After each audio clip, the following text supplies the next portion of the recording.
Good afternoon. Good afternoon. Leo haja yangu kubwa sana ni hii rika. Anyone below yes? Nani amefikisha miaka 13? Miaka 13 kwenda chini? Not so many. Oh, bado. So when I was 13 years old, someone decided my voice does not matter. Someone my age. When you're told you can be defiled by someone you know, sometimes we think it is a joke. Si no? Ukiona best yako mwenye mna dance naye hapo ukiambiwa huyo anaweza kakuharibu, we think it's a joke, right? At 13 years old, my class filed me and no action was taken.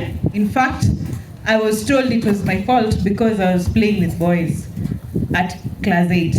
So I lived with that shame. I have never talked about it until very recently, a few years ago. But you see, what happened after that is what worries me the most. Because nobody took the time to tell me I am not a victim. Nobody took me to counseling. Nobody took me to hospital. It was not like today that ukisema kitu kama inachukuliwa serious. It was usiongea hizo vitu unajibisha utapata bwana, especially when they know you're not a virgin. So at 16 years I lost my sister to AIDS. I come from a family where I imagined I live in a bubble. Some things can never happen to me. So at 13 I have been raped, reality number 1. At 16 I have lost my sister who was 26 years old, from Kieni Girls by the way, to AIDS related complications. And at 19 I was a mother of 1. Do you see the cycle? By 21 I had lost my first tooth to gender-based violence. I was living with a man who had decided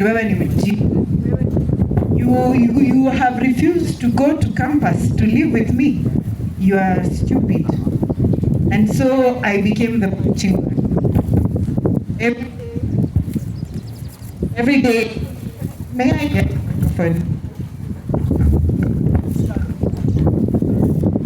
Oh. So every day was a new case. Leo umevaa vibaya, jana ulisalimiwa na mtu wa duka, kesho umeongea kwa simu usiku. Every day was a story, and it starts with emotional abuse. Someone telling you you're not enough. Your voice does not count. Many times, even today, I am told you're too loud, you're too aggressive. Do you know that's how gender-based violence starts before it gets physical? Do you people agree? The parents, mnakubali? Marafiki wako akikwambia umevaa viatu cheap, mbona usinunuliwe za bata, you start feeling like me, I come from a poor family. So ukienda shule, you are trying to please everyone. Have you experienced anything like that? President, umewahi ku experience kitu kama? The culmination of events was defiled at 13, not taken care of. 16, lost a sister to AIDS. Ended up a statistic for teenage pregnancies. And as I continued, I became an alcoholic and other drug substances. I was very socially okay. You would not tell I was going through a lot.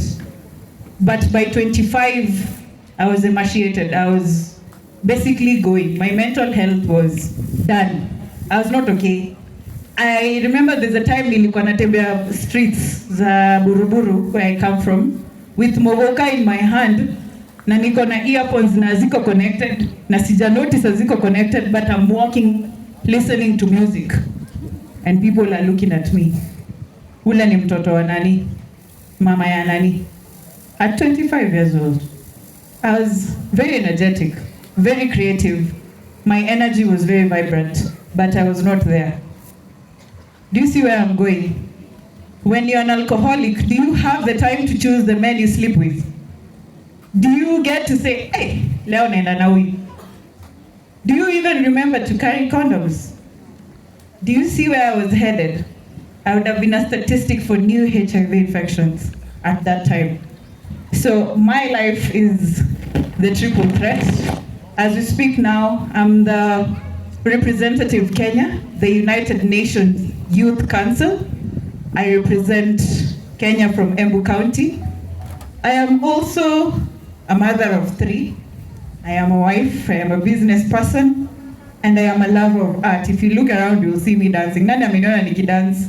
That is me. My body just moves. I can see my former schoolmates here, by the way, and my relatives, some of them. My body just loves music because it calms me down and it reminds me every day is a gift. Today I celebrate my sister. She did not have the chance to speak like I am. Probably she was very embarrassed to admit that probably she was a victim of gender-based violence. Maybe she even refused to take medicine as a newly infected person. Today she'd have been 44 years old. Very young person, sindo? Bado ni mtoto mdogo. But as we move today, mtoto akikwambia, nimepigwa, nimetukanwa, listen, listen, listen. I'm very aggressive when it comes to matters not being handled properly when someone is trying to articulate an issue. Because most of the time, women are blamed for being abused. Ni ukweli ama si ukweli? Wewe ulikuwa umeenda kubishana na yeye kwa nini? Wewe mbona hukunyamaza? Mbona ulivaa nguo fupi? Those are the things we are told. And these girls and these young men, they will not come to us if we are not people who give them room to speak. Today, I am proudly the team leader for a group called The Circle. And it is only 7 months old, but we are moving international. We have been making very powerful moves underground in the county, in the country, and internationally. And it amazes me how so many people have gone through gender-based violence and they never talk about it. It really amazes me, especially my age. We need to start talking. Invite your young people to come to the circle. The circle is not a CBO, it is not a youth group, we are a movement. We take the form of whichever place we are in. Like right now, we are exhibitors. And our performances, you've seen them, our artists are here. But when we go to fora where we are expected to speak like delegates, we have the English, we have the Kiswahili, we have the Masomo. We represent 100%.